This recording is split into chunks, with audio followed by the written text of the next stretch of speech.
বাড়ির বাইরে থাকার কারণে আসর ও মাগরিব কাজা হয়ে যায়, এখন এশার ওয়াক্ত হয়ে গেলে কোনটা আগে আদায় করব? বাইরে থাকার কারণে ফরজ নামাজ কাজা হয়ে যায় কেমনে ভাই?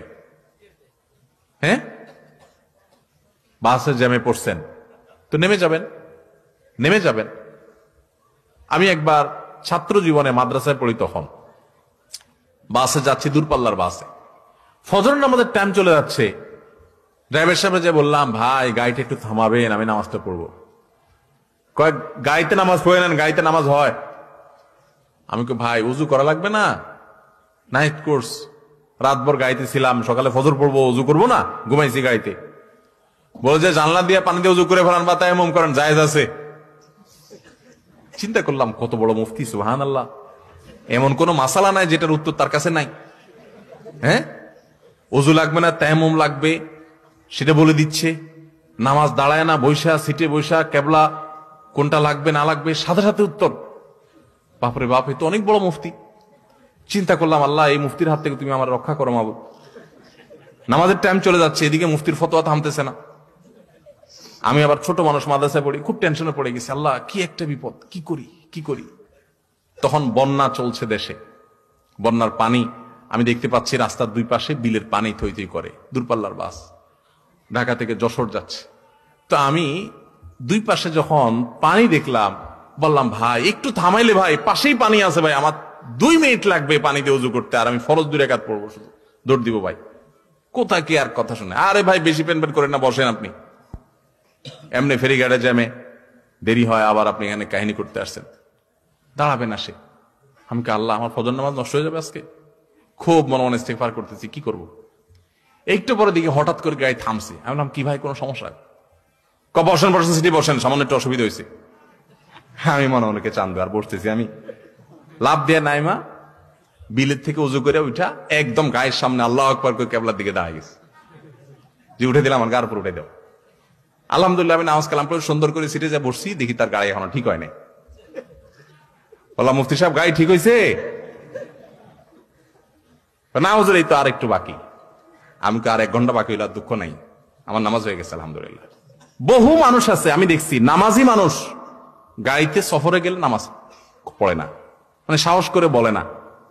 অনেক নামাজি মানুষ আছে, আপনার উঠার সময় হিসাব করা উচিত, ড্রাইভারের সাথে চুক্তি করা উচিত, ভাই আমি তোমার গাড়িতে উঠবো, যাবো, আমাকে কিন্তু নামাজের ছুটি দিতে হবে, নামাজের সুযোগ দিতে হবে। এবং অনেকে আছে দেখি ট্রেনে নামাজ পড়ে না, বিমানে নামাজ পড়ে না। আরে বিমানে আমি জেদ্দা থেকে আসতেছি, ওমরার যাত্রী, হজের যাত্রী, হজের সফরও দেখছি, ওমরার সফরও দেখছি, যে সব টাক মাথা, মানে সব ওমরা করে আসতেছে, তো সব চুলচাচা মানুষ ওমরা করে আসতেছে, মাশাআল্লাহ। নামাজের ওয়াক্ত চলে যাচ্ছে, দেখি সব দিব্যি ঘুমাইতেছে। কিছু কিছু চাচা আছে দেখি যে পান খাইতেছে বিমানের ভিতরে, নামাজের টাইম চলে যাচ্ছে। বললাম চাচা নামাজ পড়ছেন? কয় না তো বাবা। তো নামাজ পড়েন নাই? টাইম চলে যাচ্ছে তো, পান খাইতেছেন। কয় বিমানের নামাজ পড়বো কেমনে? বিমানে পান নিয়ে আসছেন, বিমানে পান পাওয়া যায় না, বিমানের অন্যান্য খানা দিল, পানটা আপনাকে দিবে না, এটা বুঝেন, এটা মাথায় আছে, সেজন্য পান সাথে নিয়ে আসছেন। তো বিমানে যদি উজু করতে না পারেন, বুড়া মানুষ, তাই মাটি আনেন নাই কেন? নামাজের গুরুত্ব বুঝে না। ভাইরা আমার, নামাজ কি জানেন? ওমর ফারুক রাদিয়াল্লাহু তাআলা আনহু ফজরের নামাজে ছিলেন।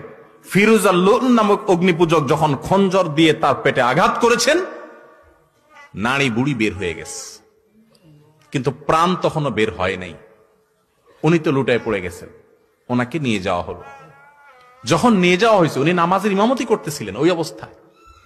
যখন তাকে নিয়ে যাওয়া হলো, ওমর ফারুক রাদিয়াল্লাহু তাআলা আনহু মানে সেন্সলেস, তো হঠাৎ সেন্স আসলে উনি মাথাটা উঁচু করছেন। ওনার ছেলে মেয়েরা, পরিবারের লোকেরা সবাই দৌড়ে আসছে, মনে করছে শরীর থেকে এত রক্তক্ষরণ হয়েছে, প্রাণ বের হয়ে যাবে যে কোনো মুহূর্তে, হয়তো একটু পানি চায় শেষ মুহূর্তে। মানুষের গলা শুকায় যায় এই টাইমে, যে রক্ত সব বের হয়ে যাচ্ছে, কষ্টের জন্য হয়তো পানি টানি চাইবে, বা কোনো ওসিয়ত করবে মরার সময় বাচ্চাদেরকে। যখন মাথা উঁচু করছেন, কাছে যখন পরিবারের লোকরা আসছে, তখন বলছেন যে ফজরের নামাজটা তো বাকি আছে। যে মানুষগুলো জামাতে নামাজ পড়ছিল তাদের নামাজের কি হচ্ছে আর আমার নামাজের কি হচ্ছে, নামাজ নিয়ে চিন্তা এবং প্রশ্ন, রূহ বের হয়ে যাচ্ছে। তখন আমাদের প্রিয় নবী সাল্লাল্লাহু আলাইহি ওয়াসাল্লাম জীবনের শেষ ওসিয়ত, শেষ উপদেশ, আসসালাহ আসসালাহ ওয়া মা মালাকাত আইমানুকুম। ও দুনিয়ার মানুষ, নামাজ নামাজ খেয়াল রাখিও। কিয়ামতের ময়দানে দেখবেন প্রথম হিসাব আল্লাহ তাআলা নিবেন, আমলের মধ্যে প্রথম হিসাব নিবেন। নামাজের হিসাব আগে দাও, নামাজের হিসাব যা ঠিকঠাক হয়ে গেছে, ভেজাল পাওয়া যায় নাই, অন্য সবগুলো আল্লাহ তাআলা সহজ করে দিবেন। এই জন্য ভাইয়ের আমার, কোন অজুহাতে গাড়ির জ্যামে পড়ছেন, এটা করছেন সেটা করছেন, এই অজুহাতে নামাজ দেরি করবেন, এই সুযোগ আপনি প্রয়োজনে গাড়ি ছেড়ে দিবেন। হ্যাঁ, কোথাও যদি এরকম হয় যে এই মুহূর্তে এই জায়গায় গাড়ি ছাড়লে আপনি বিপদে পড়তে পারেন, তাহলে সেটা ভিন্ন কথা। কিন্তু ওইরকম কেস সাধারণত আমাদের দেশে এরকম জায়গা নাই, খুব কম। আপনি চাইলে নামাজ পড়তে পারেন। অতএব কোনো নামাজ কাজা করা যাবে।